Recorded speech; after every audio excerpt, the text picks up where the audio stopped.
Good afternoon and welcome. My name is Myron Belkind. I'm an adjunct professor at the George Washington University School of Media and Public Affairs, former international bureau chief with the Associated Press, and the 107th president of the National Press Club. The National Press Club is the world's leading professional organization for journalists, committed to our profession's future through our programming with events such as this, while fostering a free press worldwide. For more information about the National Press Club, please visit our website at press.org.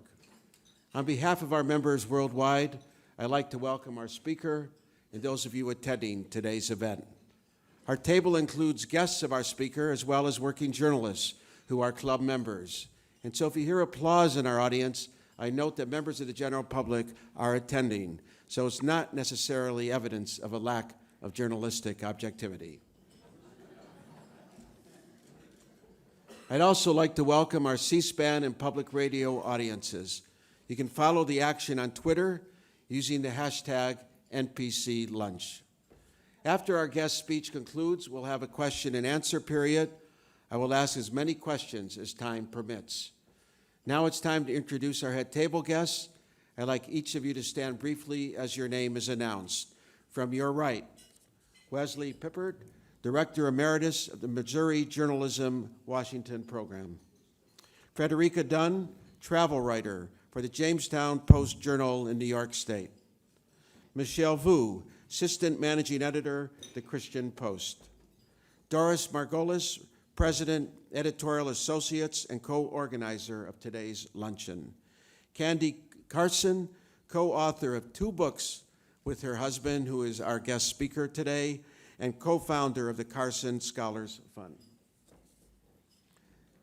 Donna Lanois-Leger, reporter USA Today, former National Press Club president and vice chair of the Speakers Committee. Skipping over our speaker for a moment, Mary Lou Donahue, president, artistically speaking, and organizer of today's event.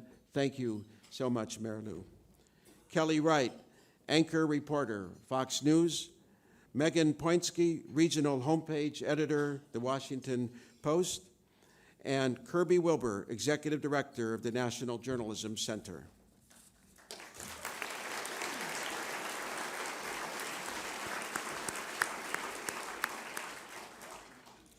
Although well known in his field, he was a pediatric brain surgeon at Johns Hopkins University.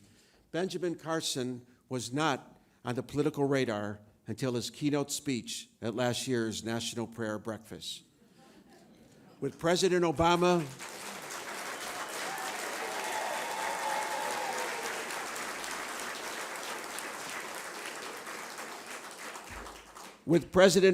also on the dais, Dr. Carson spoke about the dangers facing the country: lack of education, the tax system, health care. He proposed a personal health savings account for everyone, an approach quite different from the Affordable Care Act. Some viewed the speech as a rebuke of the president. It caught the eye of conservatives and led Dr. Carson to the national stage and a weekly column in the Washington Times. And now, some are encouraging him to run for the Republican presidential nomination.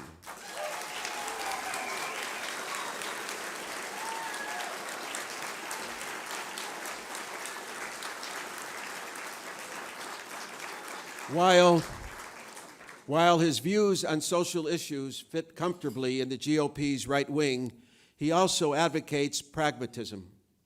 Note the following from his column last week, and I quote, "If conservatives are going to win in 2014 and 2016 and preserve the environment of freedom to which we have grown accustomed, it will be necessary to learn how to prioritize issues. I'm not saying that social issues are not important, but if the executive branch remains in the hands of those with secular progressive ideas in 2016 and 2 or 3 more Supreme Court justices with similar leanings are appointed, conservative social ideas will become anathema to the prevailing powers, who will use every tool available to them to silence such opposition," unquote. Born into poverty and raised in inner city Detroit, Dr. Carson graduated from high school with honors, received a degree in psychology from Yale, and earned a medical degree at the University of Michigan. At age 33, Dr. Carson became the youngest doctor ever to head a major division at Johns Hopkins Hospital. He's the author of several books, and with his wife, the creator of a scholarship program for children in grades 4 to 11. Dr. Carson's prayer breakfast speech formed the backbone of his newest book, One Nation, What We Can All Do to Save America's Future, a topic he will address today.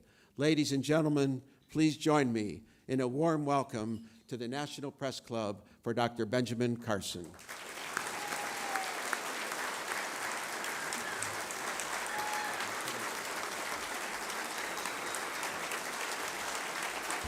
Thank you.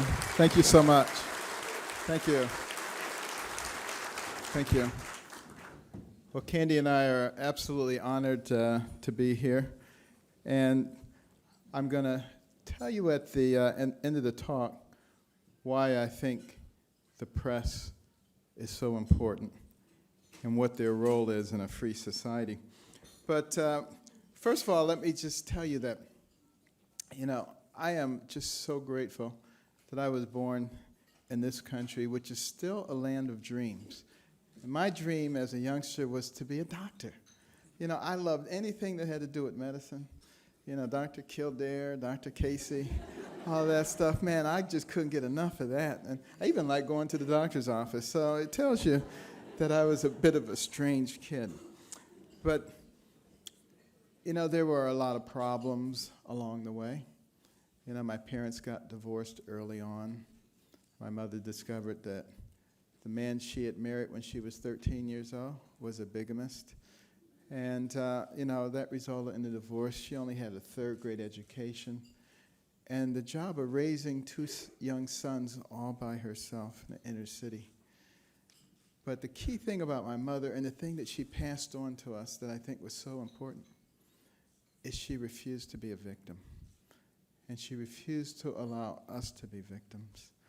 And, she just said, whatever the situation is, I will deal with it. And that's what she told us to do. And there wasn't enough money ever. She would get in the car, take us out in the country on a Sunday morning, knock on a farmer's door, say, can we pick 4 bushels of your corn or apples or beans, 3 for you and 1 for us? They always like that deal. And then she would bring the stuff home and can it. She would go to the Goodwill and get a pair of pants with a big hole in the knee and buy 2 patches and put it on there. And people would be saying, where'd you get those pants? I need some like that. And she would stretch every penny, every nickel, every dime, save everything, drive a car until it would not make a noise again. And then she would take all of those nickels and dimes and go out and buy a new car. And people would be saying, how could that woman afford a new car? What is she doing? She must be selling drugs or selling her body or something. But, she was just thrifty. She understood economics. In fact, I'm certain that if she were Secretary of Treasury, we would not be in a deficit situation right now.